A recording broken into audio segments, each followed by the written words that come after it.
Днес ви показваме страхотните флаш карти от Hedl, които са намалени с 25% отстъпка. Започваме с бебешките карти за логика, които представляват тип бебешки пъзел с малки дупчици отзад, като натисне детенцето с малките ръчички, много лесно да отвори изображението. Отзад може да видите малкото на животинчето, което сте отворили. Всичките отзад на гърба си имат още изображение, като може да направите един много голям пъзел. След това ви показваме страхотните карти с тактилни усещания. Ето как изглеждат те.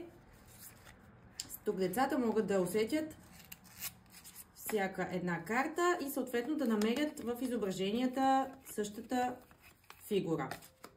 Следващите карти, вече за по-големи дечица, е как да се научат да броят. Тук също имаме грапави повърхности, от които може вече те да се научат кое е числото. Съответно отзад има и брой на изображения със същата цифра.